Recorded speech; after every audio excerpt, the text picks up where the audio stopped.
if you come on this chat and you can hear me, please let me know, because I totally forgot to put these on, because I think the sound would be way better. I bought one of those little portable mics, but I need to get like some sort of converter to use it in my with my laptop, in conjunction with my laptop. But anyways, the diva is here, honey. Y'all like my Anna Wintour look? I was all set and ready for a Devil Wears Prada too this weekend, but unfortunately, my body would not allow me to be great. So it would seem I'm probably likely going through the change, as I am a woman of a certain age. But anyways, I thought it was so funny because like the first day I walked in to the office with this new look, they were like, somebody thought it was Mary. I was serving Mary J. But I was like, no, honey, we're doing Anna Wintour today. We're voguing it. We're Devil Wears Prada too, honey. Okay. But I know it's been a long time. I said I was going to come back more often. But y'all, mentally, I am drained. I am drained. But anyways, let me take these off so y'all can see me.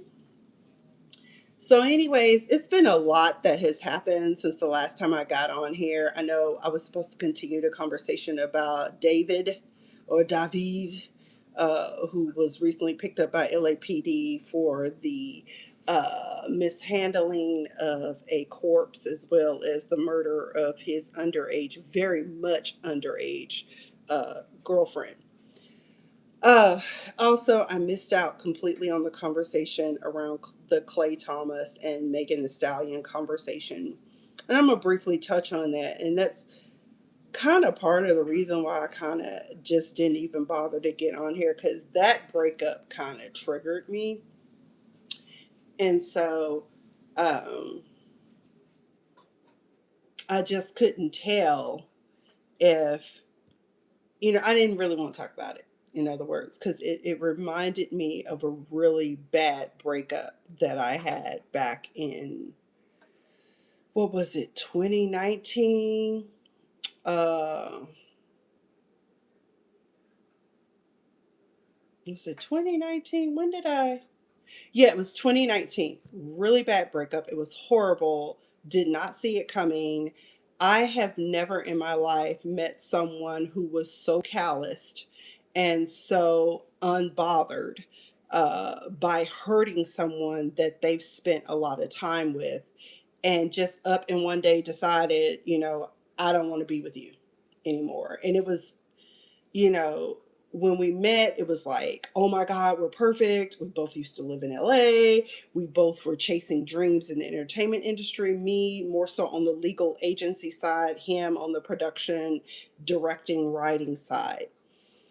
And I remember it took me about 3 years to fully get over that relationship. Um, it was bad. Um, And let me know, whoever's listening, can y'all hear me? Because I put my earbuds in after I started the live, and I was like, oh my God, I forgot to put these on because the sound quality will be way better with these. Um, Thank you, Marilyn. I am having a great night tonight. Um, oh, and thank you. You can hear me. So what happened, this relationship, I met him on, at that time, Tinder was not turning into a grinder. And so we met and we were like totally stuck like glue for almost a year. And I helped this dude produce his third short, I think it was. Help with location, help with legal documents, all of that, even found, get this, an Emmy winning makeup artist that was willing to do hair and makeup for $500. Didn't know me, but just liked the conversation I gave her.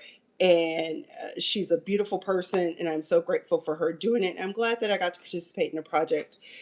But a week after we wrapped, he just up and was like, yeah, I don't want to do this anymore. And I was like, do what? And yeah, I'm over you.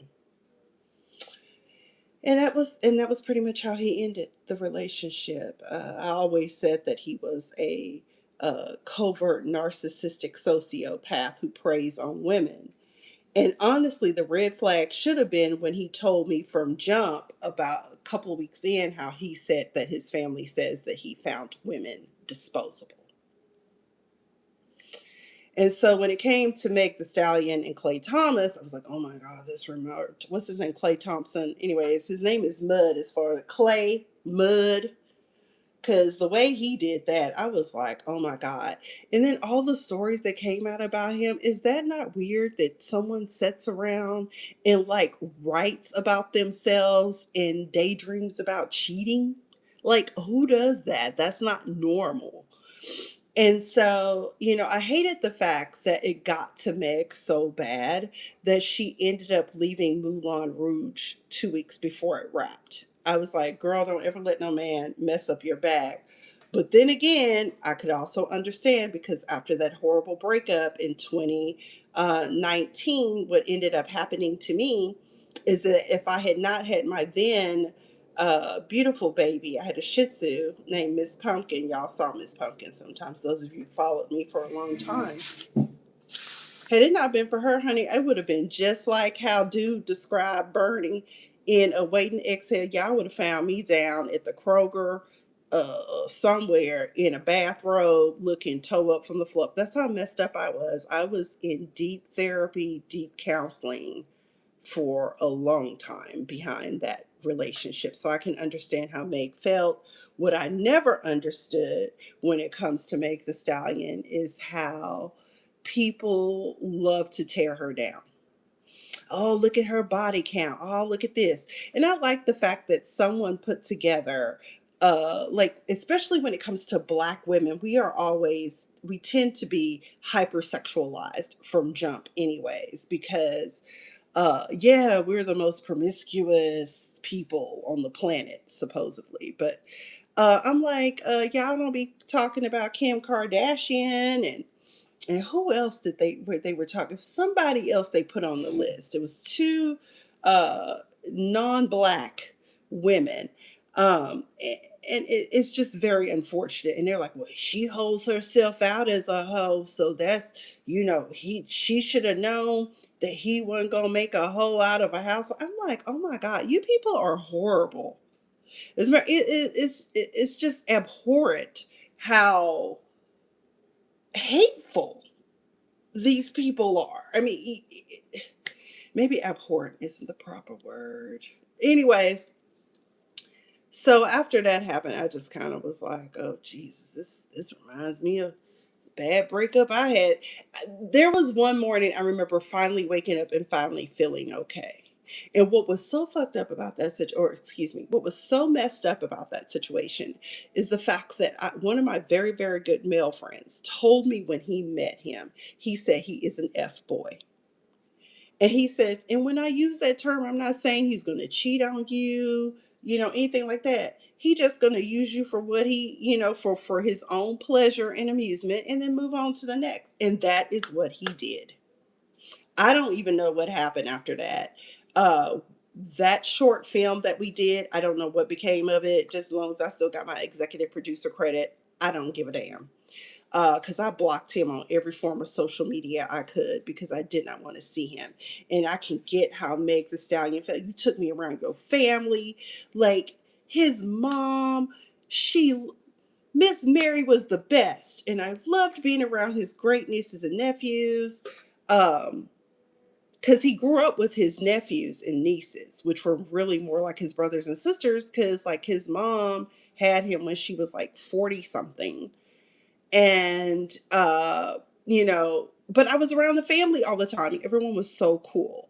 But now that's what the family was saying, and like he would say things about his family that were so, like, for instance, I'll never forget when I went over there for Thanksgiving. I was so scared to eat his mom's cooking because he said she was a horrible cook. Turns out she wasn't. um Maybe not to your liking, but hell, it was good for me. Shit, as long as I didn't have to cook. But it was good.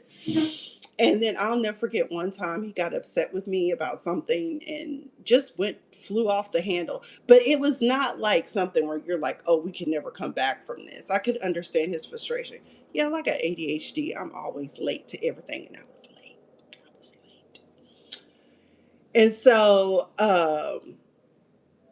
she told him, she was like, I didn't raise him to talk to anybody like that. And I'll never forget when he was getting ready to go on the road. He was like, well, is Sophia coming? And he was like, yeah. She was like, oh, okay, well, y'all can take my American Express car. So as I'm saying, his mom liked me. I was a good person. And plus, because of my other career in private wealth, I was helping her do out her estate plan. And so he's like, why is she talking to you about that? I'm like, because that's my career. That's what I actually do for a living to pay the bills. Lord knows comedy wasn't going to pay the bills. Maybe if I had stuck with stand up comedy, which I'm probably going to eventually go back up on stage. I keep telling myself that until I actually pull the band aid off and actually do it. But I'm not going to dwell on bad relationships. But I do want to talk about and jump in on the conversation about the Dr. Cheyenne Bryant. Let's talk about this ignorant ass shit right here. Excuse my language. I know this video will probably be censored and never be worth monetization anyways. But if you are here and this is your first time hearing, you like what you're hearing so far, please like and subscribe and share with your friends and family. Tell them they should follow Miss Sophia the Diva so I can get to 1,000 followers. But I have listened to all of the commentary, all of the, and her debacle of a press tour to stand 10 toes down in her ignorance and hubris. Like I told people, I said her hubris will be her downfall, and it is. And then I had somebody come on my page on Facebook talking about, y'all, this is what's wrong. And I hate this. This is what's wrong in the black community. You don't see other communities doing this. I was like, have you not paid attention to the news? Baby, they coming for everybody. And let me tell you something. It's not even about her being a black woman. It's about the fact that you have made false and misleading statements, or you made statements that you knew would lead one to believe that you are in fact a doctor that can help them in the mental health crises. Okay? Someone, and I don't know if it was her attorney or who, but as someone who studied entertainment law, which is a culmination of studying not only entertainment law, but the federal intellectual property laws, I was like, so she done trademarked a common name, Dr. Bryant. I said, do you know how many Dr. Bryants there are in the world? And a lot of time the courts, when they get hold of stuff like that, talking about, well, if there's anyone who's offering life coaching services or anything like that, she can make them stop. No, she can't. You can send what we call a nasty gram for a cease and desist, but I guarantee you're going to end up in court because number one, it's common. It's just like having read, okay, Christian Louboutin lost his trademark for having red bottoms. That's a color. You can register whatever you want, but you have to be able to defend it. And more likely than not, having the name Dr. Bryant will not provide you the protections, the treble damages that come with a trademark claim in federal court, and all that other good stuff. The damages, as if you were going to be, as if someone that's a legit Dr. Bryant would harm somebody. Girl, you practically a gray market good in the way things stand when it comes to that, because you have caused massive confusion. Okay. Uh, yeah, patents, trademarks, copyrights. Yeah, your brand has caused massive confusion. And I knew when she sat there on, I don't know whose couch she was on, talking about they just hating on me because men want me, women want me. I think she was talking to Dr. Lamont, what is his name? Lamont Hill, or whatever is Lamont Hill. And she was like, just, I mean, the arrogance of it all and the emboldenedness of it all. Uh, and then when you ask her about, well, are you a doctor? Where's your PhD? What was your dissertation in? She can't even give that information. And I'm like, girl, at this point, I'm really starting to think that technically, hell, I got more credits in mental health hours than you do. And I do have what is considered a doctorate. I have a JD, I have a Juris Doctor, I have a law degree. I'm not licensed to practice. And that's why I tell people whenever people come to me and ask for legal advice, I always tell them I can't give you legal advice because I'm not licensed to practice. Hell, even if I was, I wouldn't be giving it away for free, child. Billable hours. Um, but I'm like, but most attorneys and most people that have a JD, you will never catch us running around talking about, oh, I'm Dr. We don't do that.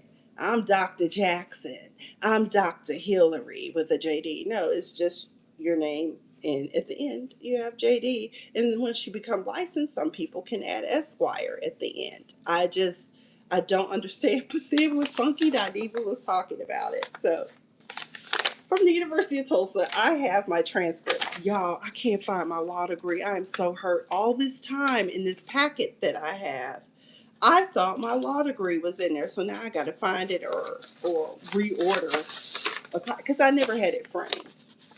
So I said, let me go look and see how many credit hours do I have in psychology and counseling because I have a minor in psychology. My undergraduate degree was in sports administration. It's a BSBA, but my focus was in sports administration because I thought I was going to be a sports and entertainment attorney or agent, okay, when I grew up. But instead, I ended up managing the rich and entitled's money. Not everyone's rich and entitled, but anyways.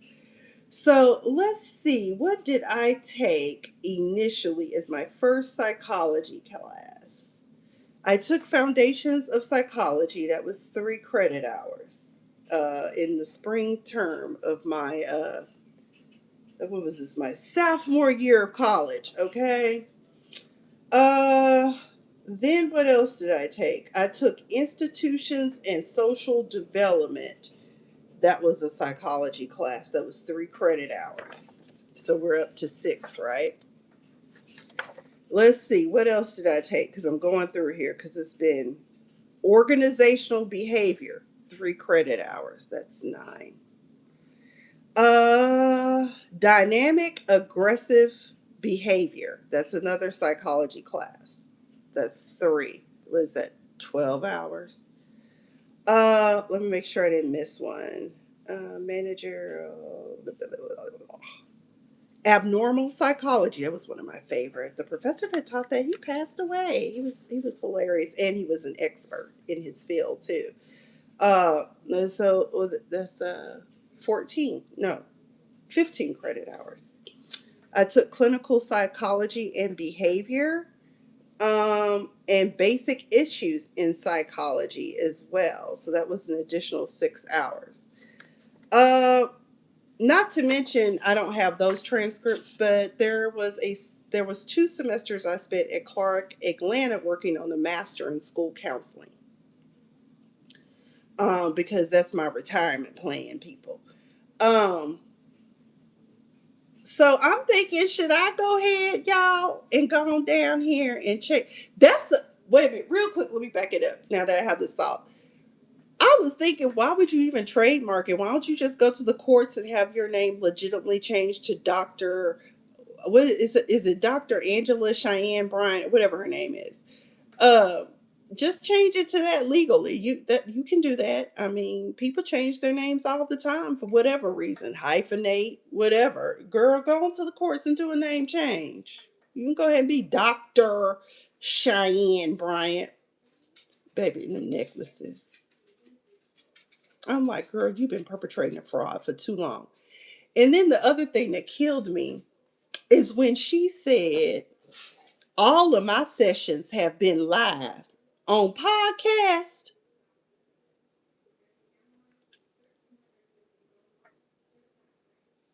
I am appalled. Girl, you up to some nefarious stuff. And one of the things she better hope that doesn't happen is that the states don't, start fining her, prosecuting her. It can go anywhere from a misdemeanor to a felony in some states. But if you're practicing without a license, that's ridiculous. Um, People were talking about Dr. Phil and Dr. Umar and all of them. And I was like, but they actually have the credentials, like they actually have the degrees. They may not have the licensure, but they do have the degrees and can prove it. Argosy University was one of those for-profit universities that went out of business. When she sat there and said, I went online one day and it's poof, gone. Girl, are you for real? She's dead ass. And you cannot knock her off of that. And that's when I went and said, I said, this chick either has, well, first of all, she is a pathological liar from a psychological perspective. I do believe she has, what is it? Narcissistic, she has a narcissistic disorder. And then somebody said, oh no, that's another subject matter. But, I mean, the thing is this, when you are a narcissist, you don't see the wrong that you do. But I also think there's a touch of borderline personality disorder there. Hell, it might even be a touch of dissociative disorder. Because, girl, at this point, you cosplaying as a doctor. Who are you without that? You know, because I have multiple degrees. Then when she said she was going to apply to teach at a law school, I'm like, I hope you weren't signing up to teach an ethics class. I mean, don't, because y'all, yes, typically most law schools want preferably licensed professors, be it that they have practiced or not practiced. But I was trying to figure out, what is she gonna do at the law school, or was she just gonna work there like in career services or counseling? Because Lord knows, surviving just one semester of law school, child, will make you need a therapist. I wish I had taken better advantage of the student services clinic online. Law school will make you damn near lose your mind, like lose your mind, because it's something I've wanted since I was 9 years old, and I was fighting for my degree. Because, baby, when I tell you, you have to humble yourself in law school and realize that C's get degrees, okay. That's the other thing I found weird. When I was at Clark Atlanta, they were so shocked and appalled that a graduate program actually lets you get C's. I was like, if y'all would step out into the real world, y'all would know that. Just like they made me retake the GR. Not retake. They made me take the GRE. And I already got a graduate degree. So I set for the LSAT. Ain't that sufficient? Plus, I've more than proven that I can handle a much more rigorous and tougher graduate program, such as a law degree. Needless to say, I ran out of financial aid and I didn't finish. So I'm praying to God that some kind of way, by some miracle, I'll be able to finish. I want to finish at Clark Atlanta, but if it's not in the cards, maybe I can go to UNLV here or somewhere and finish, because I really do want to get into counseling services myself and get the proper licensing and do that. Lord, my Corso is sitting here staring at me. Lord, she's a treat hound. All she think about is treats. So let me get her, let me get up and get her a treat to occupy her mind while I talk to y'all, because she crazy. And she look like she gonna eat my hand off. Oh, Ava, Ava, Ava. You don't have any more of these. You better be glad mommy's getting paid tomorrow. Here. Okay, I think that'll satisfy the little beast for now. But yeah, Dr. Cheyenne Bryant, it's really sad that this woman is so sick in the head and so full of herself that she can't even humble herself long enough to realize that, the best thing I can do now is just admit, look, I was honestly, I think she may have been working on a PhD. Uh, and you can have a master's and have a licensure in psychological services. You can. Um, but my issue is that people are asking for proof, and you gonna set your behind back behind a wall of degrees and certificates. What does that mean? Now, in the grand scheme of things, your education, I think, what did she say? She got an honorary degree from some theology. I'm like, okay, but you didn't really earn that degree. It's just something they gave you to honor you.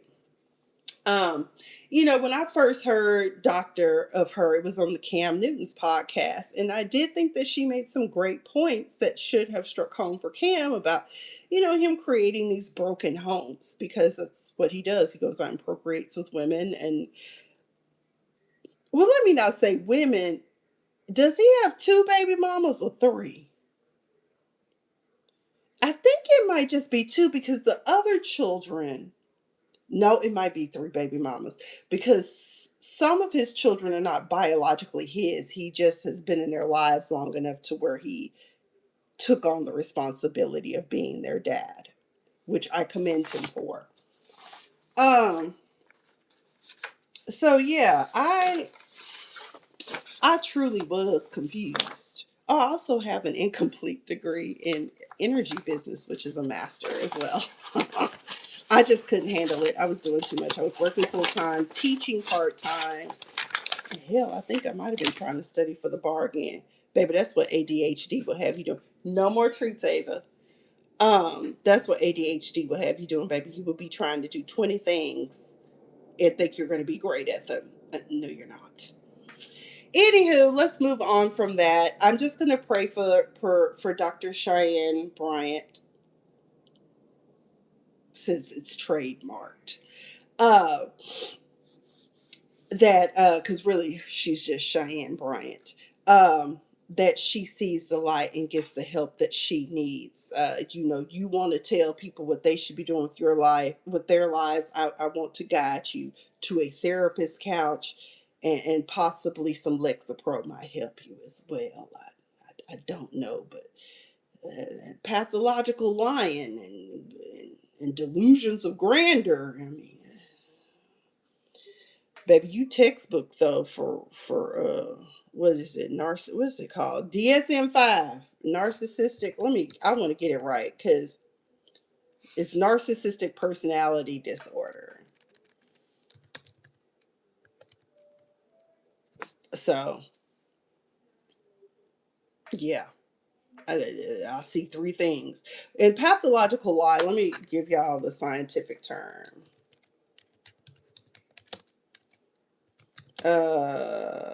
In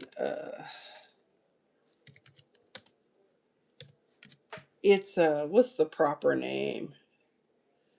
Is also referred to is pseudologia fantastica. And it's not an official standalone mental health diagnosis. However, it's recognized clinically as a behavioral symptom that frequently points to deeper psychological distress or underlying personality disorders, which is why I did say, but keep in mind, I have a minor in psychology and 2 semesters of counseling under my belt. Um, I told y'all, I was like, borderline personality disorder, narcissistic personality disorder. What does narcissistic personality disorder, how is it defined under the DSM-5? Exaggerated stories, grandiosity, and false achievements are used to bolster a fragile ego and seek admiration. Borderline personality is frequent lying or distorted realities may occur, sometimes stemming from a fragile sense of self or a desperate desire for care. Uh so yeah. Yeah, It's a couple of things going on. And again, I am not a doctor, although I do have a JD. And I can prove it because my transcripts say so. Even though if I can't find my degree, I am panicking because I really can't find my law degree. I am terrible about getting things framed, and I was like, oh, you know what? I said, I'm gonna go find me a little frame store somewhere around by the office and go get it framed. I don't know where it is. Anyway, real quick before we get into what Diva is watching, let's talk about what Diva is reading. So, y'all remember the author of the book, My Sister, the Serial Killer? Yes, this is a physical book. I bought myself a couple of physical books, which, by the way, I hate supporting Amazon,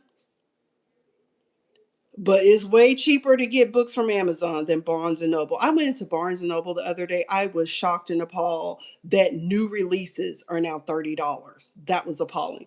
But anyways, this is called Cursed Sisters. It is a real page turner. I haven't gotten that far because often I just come home and get into bed and crash out. But the founder of the company that I work for encouraged me to read this one, and it's actually a page turner because I live in Las Vegas, and it's called Quiet Kingmaker of Las Vegas. It's about Perry Thomas, the UNLV Center. The athletic complex that's at UNV is actually named after him and his business partner. His last name was Mack, I think. I don't remember. I'm not other. But the book is written by Jack Sheehan. And sometimes when I drive to work, I'm currently listening to Christina Applegate's biography because I actually like her. And it's very unfortunate that she suffers from such a debilitating illness, MS. Um, it really, she has a really interesting story. I did not know that her mother at one point was a singer, and she kind of grew up like in the music industry for a time and started acting when she was very, very young, around 5, grew up in the canyon, was exposed to some things she probably shouldn't have been exposed to. Her mom dated some guy that was a total, well, I think she married him at one point, some stepdad. But either way, it's a really good listen. I'm one of those people, I like to listen to biographies. Um, or autobiographies, especially when they're read by the person. But I feel really bad for her because she said most days she's in bed, some days her body wants to walk and move, and then other days it just wants to do its own thing. So, either way, that's what Diva is reading. Again, it is Quiet Kingmaker by Perry Thomas and Cursed Daughters by Oyinkan Braithwaite.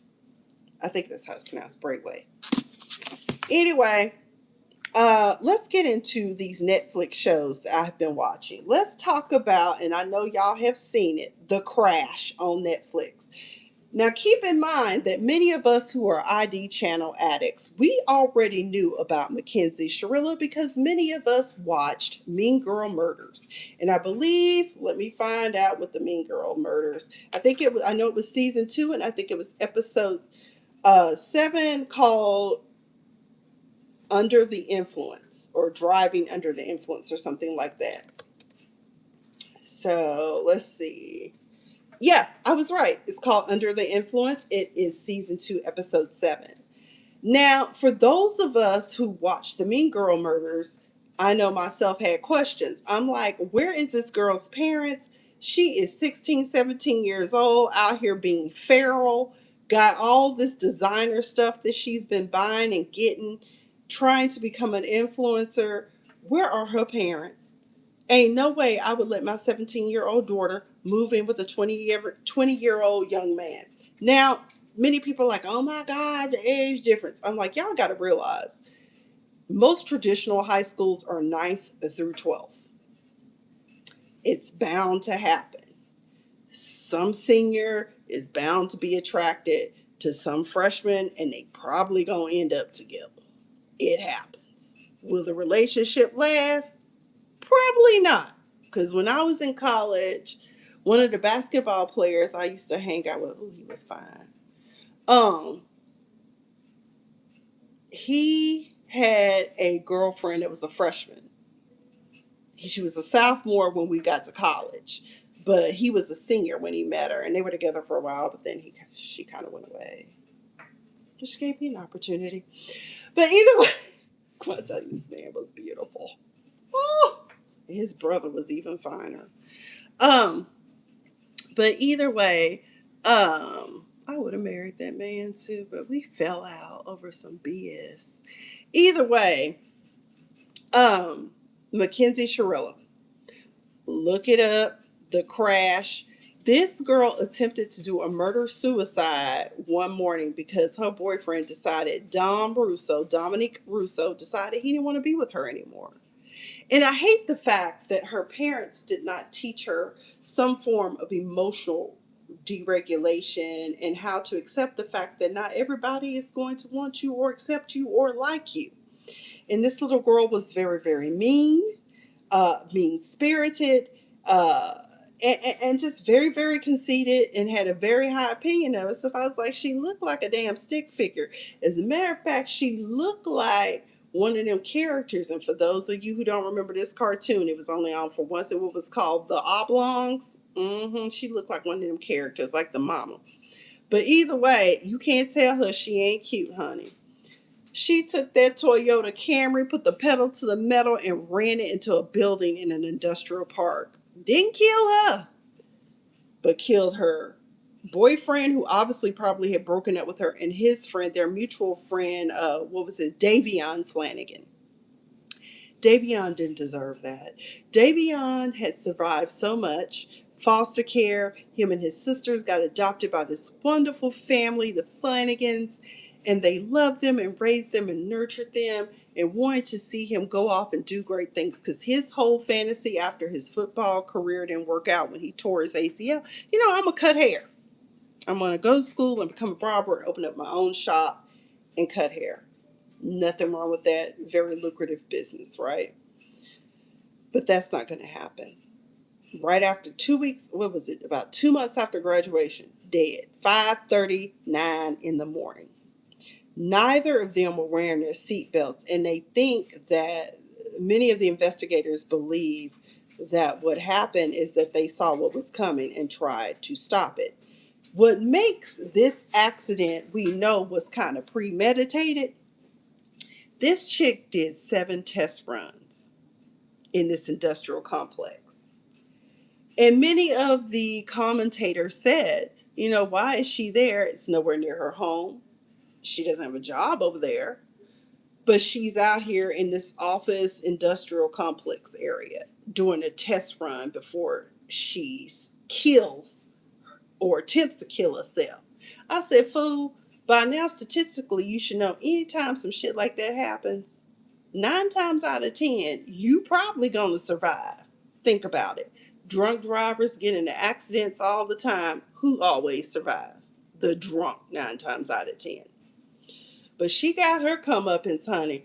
And when the craziest thing, because there's another one, I forgot, what was it called? Killer Cases.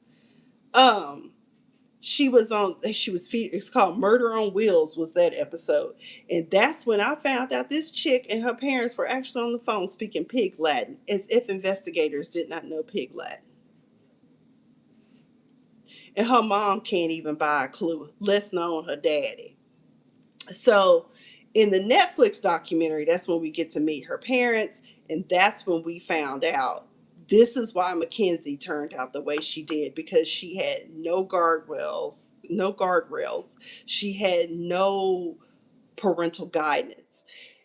The dad on the documentary talking about, I knew she was doing drugs. I mean, if you're gonna do any drug, it should be marijuana. I said, no.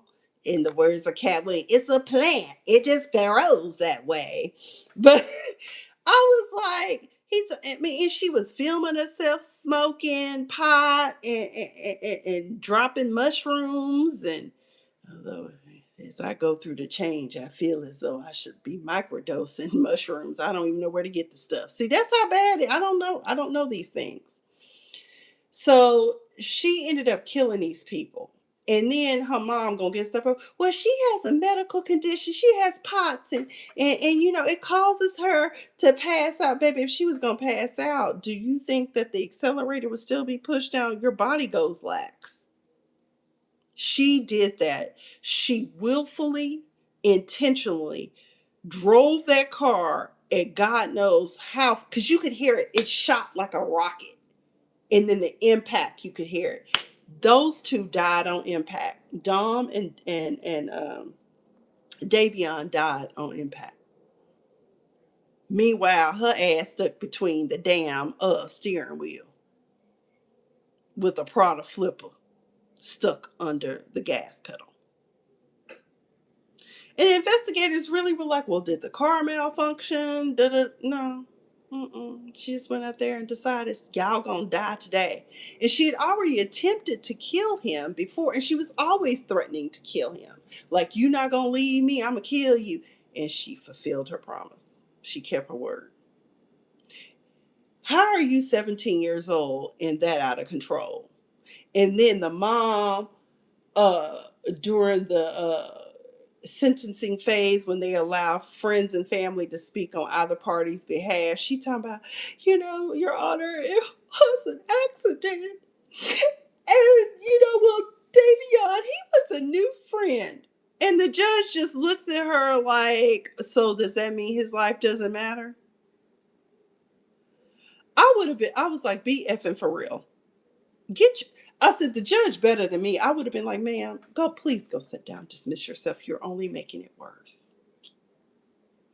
But yeah, she's got 15 years to sit there. She's appealed it. They done started a free McKinsey page. The mama claims somebody made it. We believe the mama did. The dad was working as a teacher at a private Catholic school. He is on leave. He's been put on administrative leave. I said, hell, I would have been questioning anybody sent there encouraging young people to smoke pot. Isn't that great? I mean, I don't care. I mean, I knew she was smoking pot. I don't care about you smoking pot. I smoke pot. She smoked pot. I mean, I really don't care. I was like,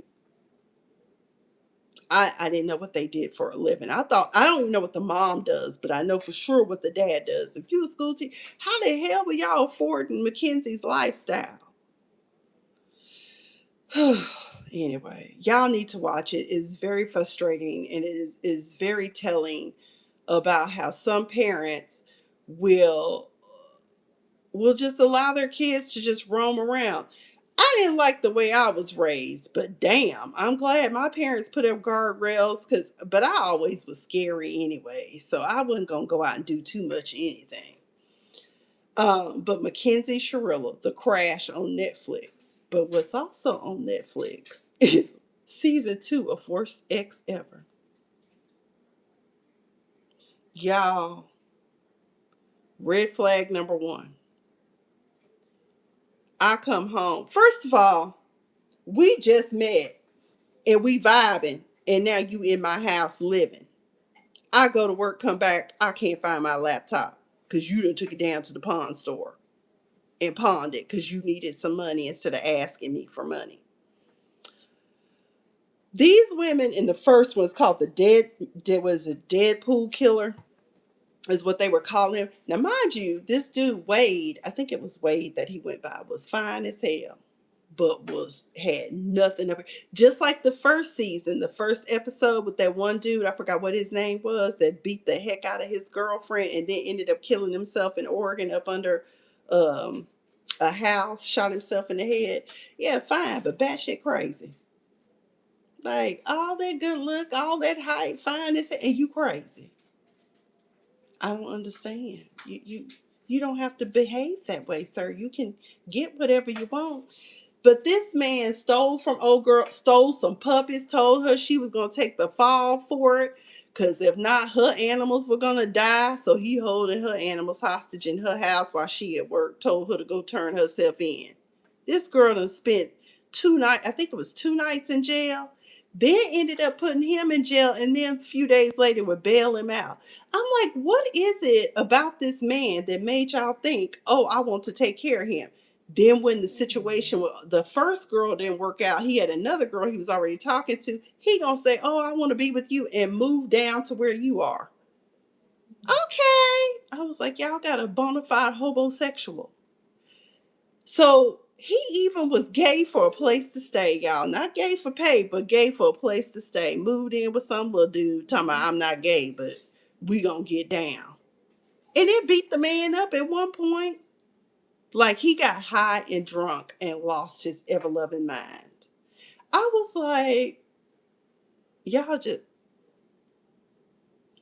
a sucker for sexy. Mm. We all been there though. I mean, we didn't know he was crazy and had a few screws loose, you know. Um, Lord knows I've been in some scrapes where I was like, thank God I got out. Um, but that one was really interesting because ultimately he got it in himself that he decided he wanted to start killing women. And do you know after he got arrested, because his dad turned him in, after he got arrested, there are still women out there that want to financially support him and would show up in court and support him and was standing outside with signs saying, free him. No, you don't. Because girl, when he get with you, he gonna kill you because he just gets off on killing women right now. Fortunately, as far as we know, he's only murdered two people. You usually have to murder three to be considered a serial killer. But he did have a big admiration for the favorites that we all know. Uh, what's his name? Ted Bundy, Gacy, uh, trying to think, probably Kemper too. Yeah, crazy. And yet these women just, I mean, one woman, and then what made it even worse, the first girl got raped by him, was sexually assaulted, and the police officer that did the investigation. Now you in the special victims unit, and you can't even do like Olivia and Stabler and get this girl the justice that she needs. What the hell? Needless to say, he went under investigation, got suspended for 2 weeks, was supposed to be gone for three. They put him right back on duty. I mean, you know, they have a damn union, so there's not much they can really do unless it's really outright egregious. Which I'm like, how egregious is this when if you had just locked him up when that girl complained, those two women he murdered would still be alive. One lady, he was whooping her behind. What was her name? Mila. She owns a salon and everything. To my, I know I should be helping him, but I just felt so bad. And then I felt sorry for him because I was like, girl, he is whooping your ass. Leave. I mean, or kick him out. I know you. I just didn't understand. I'm like, when he showed you how crazy he was, girl, get the hell out. Just leave him. And then this is what killed me. So the first girl was like, I found out his first name was whatever it was. And I found out he was going by his middle name. That's not even his real name. I was like, how is a middle name not a real name? It's on your birth certificate and Social Security and all your ID. I had an ex that had a problem with that. I met him on Bumble. No, Ava, go get in the bed. Go get in the bed. Go. Or sit there and be quiet. Um, he got mad because I went by my middle name on Bumble. Well, the reason why I did that is because I wanted to ensure that if I ever met anyone from Bumble and they called me by my middle name, I would know where I met them. He didn't like that, and he refused to call me by my first name. Either way, it didn't matter. I said might as well start using my middle name anyways. It's not like I ever really use it. So either way, I thought that was crazy, y'all. But then the next episode was the lesbian couple, this white lady and this black lady, Joyce. Now I had never heard of this case, but a couple of people on the Sisters Who Kill podcast commentary was talking about it. Joyce was mentally unstable, honey. She was married, had a wife, but before she got that, well, I think while she was married, she was messing around with some chick. The chick came up missing. Family didn't know where she was. It was like one day she was at work and she disappeared from work, never to be seen alive ever again, never to remains, never to be found. But what killed me about this episode is the fact that the white lady, the white girlfriend, I'm trying to figure figure out, once you show me that you are crazy, I'm not sticking around to find out just how crazy, okay? When the lady Joyce told you that she had, yeah, I murdered my ex-girlfriend. I'm the reason why she missing.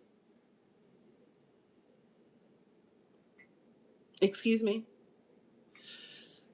Hey Nene, I didn't see your question. Which serial killer? Um, I don't I don't know where I was, but I think I named off the popular ones. I should stop saying this is so weird. But Ted Bundy, John Wayne Gacy, Kemper. Who else was a serial? It's so many of them. Oh God, it's so many of them. Um, Night Stalker, Green River Killer, you name it. And I don't always remember name, the Happy Face Killer. Um, Israel Keys in Alaska. We still to this day don't know how many people he killed. Um, he was he had murder kits buried across the country. He just picked somebody at random and decided, you know what, today is a good day to murder somebody. Um, but she killed this woman and took her out into the woods, which I think that's where I went one time. During COVID, I did a paid performance for a group because one of my best friends was staying there. And when I tell you them woods are scary as hell, baby, even though they had these nice luxurious cabinets, I mean not cabinets, cabins, no, mm-mm, no. But she told her that she had killed, and you still messing around with her. You didn't think to call the cops and be like, yo, she just told me she killed this girl. Y'all need to come look. Kind of like one of my clients' things that's going on right now. They done told you he did it, and you just gonna sit on it. Then the wife couldn't get Joyce to sign the papers. She had since relocated to New Orleans to take care of her sick father, right? So the white lady got another call from Joyce, and she told her plan to murder her wife. I'm gonna lure her to a motel, and then I'm gonna shoot her. White lady called, lady, you in danger. Joyce says she gonna murder you, and this is how. Now, the one thing that the wife did do was go to the police station in New Orleans and report it. A lot of good that did, because by the time uh, she tried to do it, she was long gone from the jurisdiction. But then I guess some kind of way, Joyce must have told the wife, hey, yeah, sure, if you come here, meet me here in Conyers. You know, a lot of bad stuff happened in Conyers, child. Remember them twins that murdered their mama? Now, this lady got murdered in Conyers too, okay? Um, Showed up at the Motel 6. Next thing you know, the owner or whoever was working the front desk is calling the police, talking about this woman is screaming in this room. And it was blood curdling. Yeah, because old girl stabbed her to death. She fought for as long as she could. They got her to the hospital, but there was not much they could do, and she died. And I don't know if maybe the wife didn't believe the other woman or whatever. But then after she stabbed old girl, I guess she was trying to clean up any loose ends because she said she was going to go underground. And, once she killed the wife, but then she was driving to Florida where the white lady was. Thankfully, the police were able to stop her in time. They had to do a pit maneuver, crash. Then she tried to get suicide by a cop, but that wasn't successful. They did shoot her because she tried to point a gun at them. They did shoot her, but they shot in the neck. But it wasn't, it didn't hit the jugular, so she healed up. And then she tried to say that her wife actually was the one who murdered the girlfriend that's been missing. Crazy. Needless to say, once you tell me you done murdered somebody, and you ain't got to worry about me. As a matter of fact, I'm getting ready to move, put all my stuff in an LLC of a name that you would not even think of, and hide my identity as best I can. Okay? And then what made it so stupid about the white lady, you got a child you got to think about too. You putting your child in danger with this crazy lady, all because I don't know. I guess the donut must have been really good. I don't know. Um, so who is this? This live stream is funded and support. You know what? Okay. Mm, yeah, you got to go. He is lying. First of all, I don't even get paid for these damn things right now. I need to get 1,000 followers. So that one, the other one was okay. But my thing is this, y'all. I get it. The man had a knife. But when he went in the gas station, you didn't think you couldn't take off running. You just stayed with him. He got a knife. It's not like he had a gun. Girl, I would have took off running somewhere. So I been like, he gonna stab me. And I would have took off running. But needless to say, she survived her ordeal. But the other one, I guess that was in season one. The one with the oh, she was pretty. What was her name? Amanda and Kevin. And Kevin set her up to be murdered, and he ended up murdering her sister because they look so much alike. I thought that was part of season two, but I guess it was season one. I must have missed that because I saw another one, another episode about that case. I just can't believe he was that crazy. But I was like, you shouldn't have married him anyway because he's the one who left the damn Air Force and told you he just wanted to be a janitor at the VA. And you went on and procreated with him. Like, I don't know, but her best friend really ultimately made it seem like she figured I spent all this money already putting this wedding together. We might as well go on and get married and see if we can make it do what it do, boo. Nope. And that happened in Everett, Washington. But I think it's Amanda and Kevin. And he was crazy. I mean, crazy. Sent his little cousin and his girlfriend to go murder his ex-wife because he wanted child support and spousal support and full custody of the kids as if you're going to take care of them. I hate that. People, men like that really bother me. You're going to use the children as pawns, basically. And then what else am I watching? Oh, The Culture or The Cult of Nature Boy.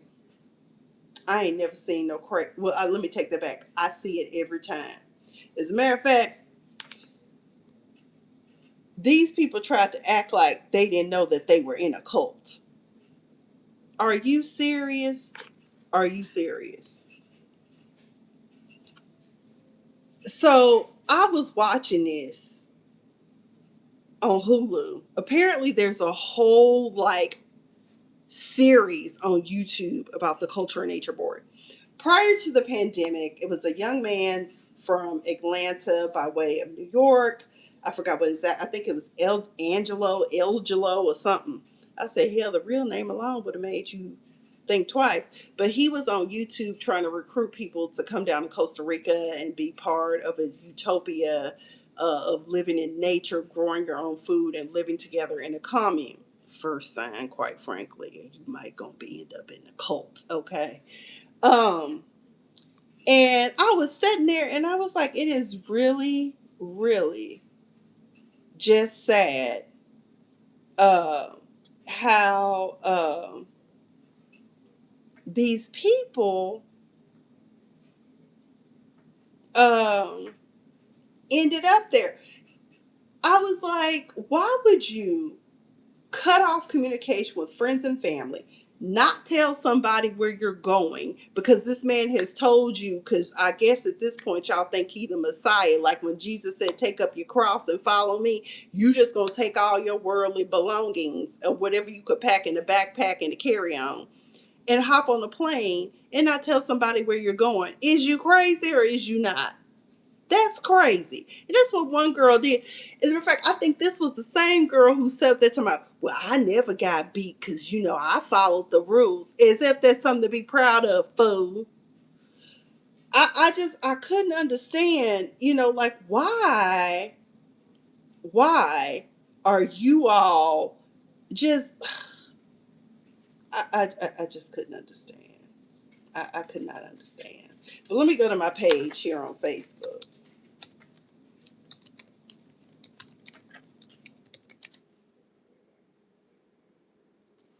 Oh shoot. I typed in the wrong. I forgot I actually have the Mississippi of the Diva at the top. But I did a top 5 list of how do you know you in a cult. You might be joining a cult if, okay? So I was watching it, but it's on, I think it's called The Cult of Nature Boy or The Culture of Nature Boy. Um,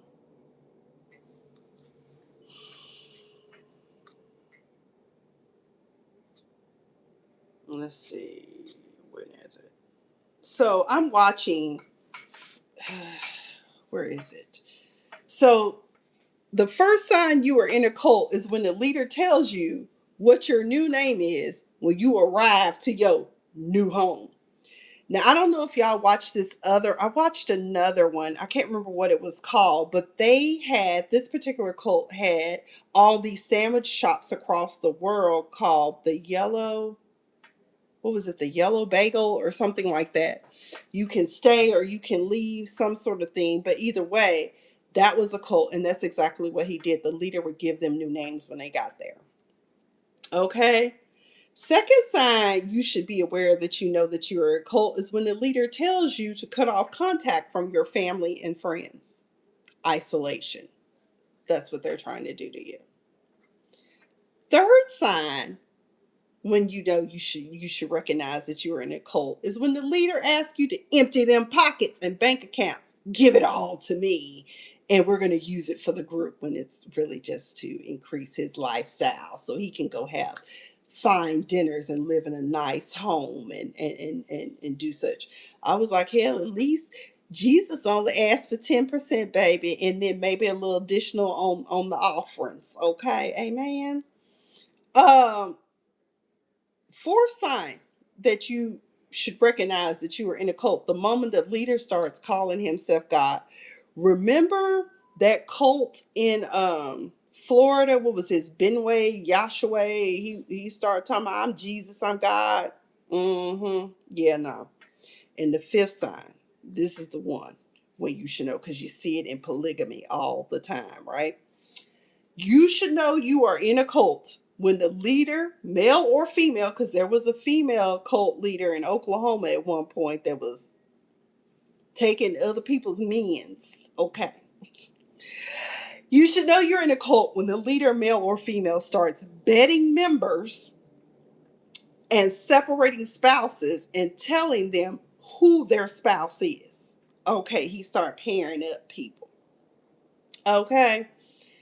Um, so yeah, that's what Diva is watching.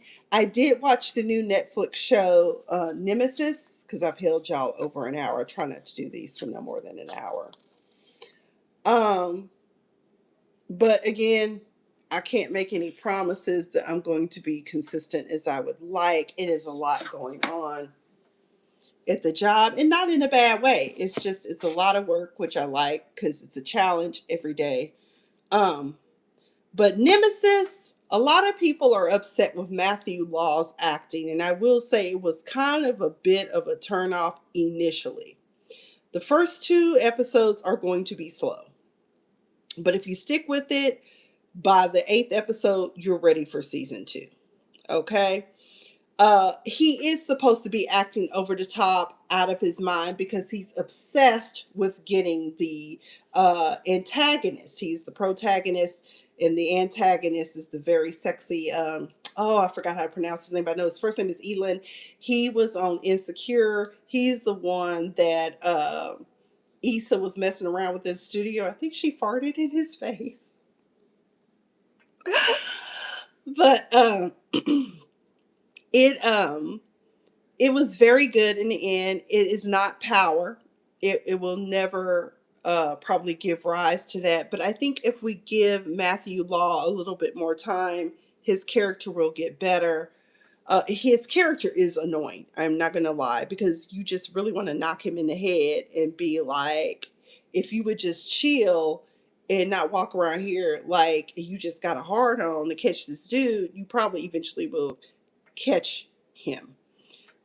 Which was, what was his name? Okay, so it was Isaiah Styles is the cop. Here's what I found that was interesting about this dynamic. Mario Van Peebles is involved in this project. I believe he directed the first two episodes, and it is not to say that he's a bad director, because let's be real, we all loved New Jack City, right? But what I want y'all to notice is the colorism. Light skinned cop chasing dark skinned criminal. New Jack City. Ice T versus Wesley Snipes' character.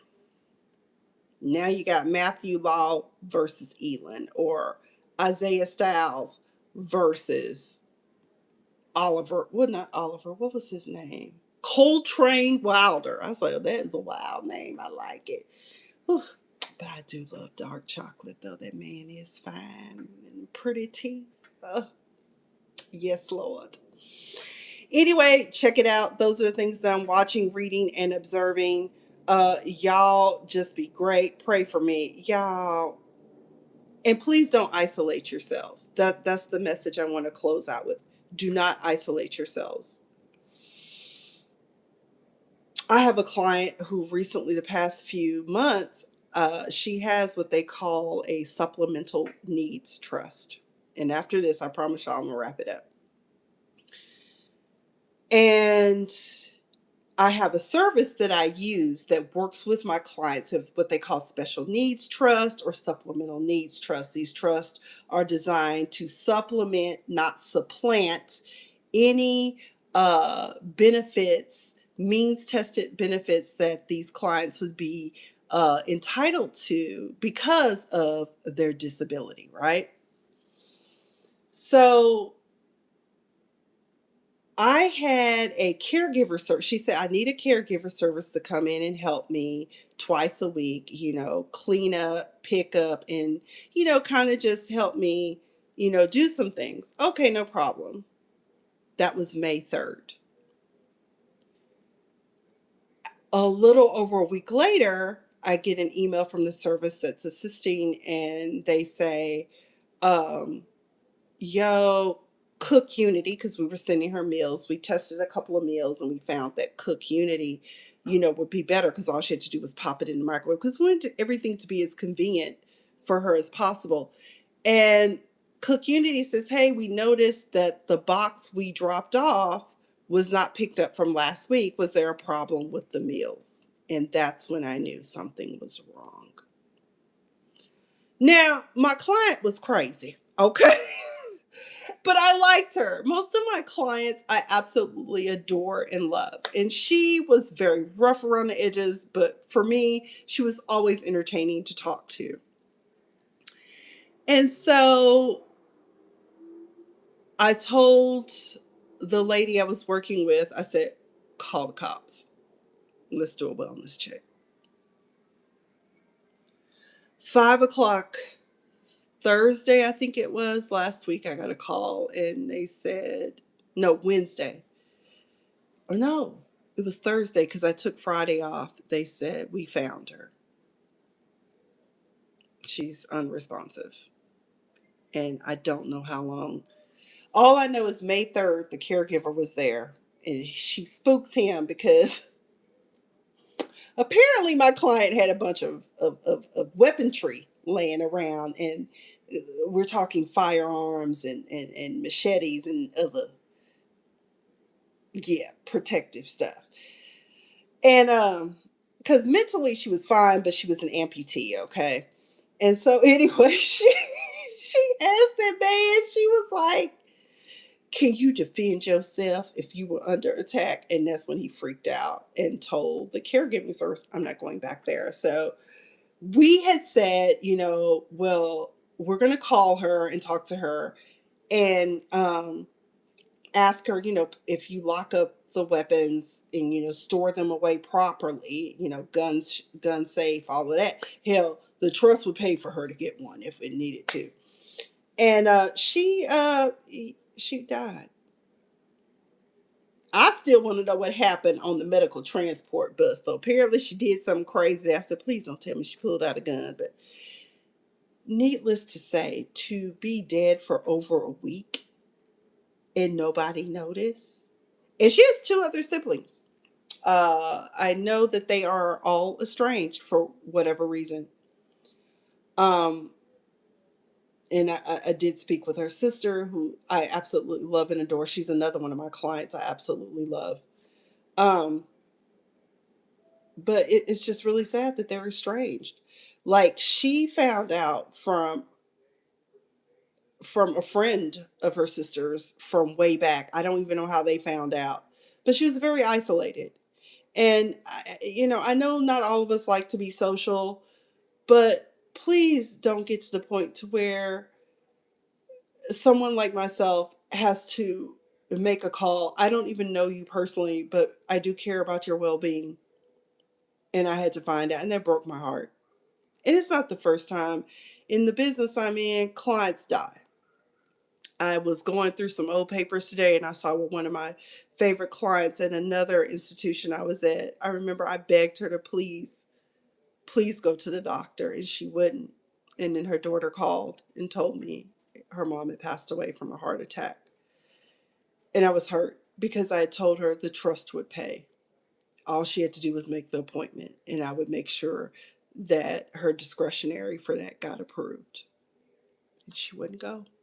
She kept saying, I know. And then my other client, she passed away from something that could have easily been taken care of. She got a kidney infection, was misdiagnosed. It ended up turning into sepsis, and she died. And I hated that. That was one of my favorite little old ladies, because she was perfectly healthy. Other than that, she just got a kidney infection. Because she used to kill me. She's like, so I need to get reimbursed for my estate sales shopping. So either way, please be kind, and please, please, please don't isolate yourself, because do you really want to be found by law enforcement and have to break the door down to get in? So, anyways, love y'all. I've been Miss Sophia the Diva. Please take care of yourselves. And this is what Diva has been watching, reading, and observing. Good night.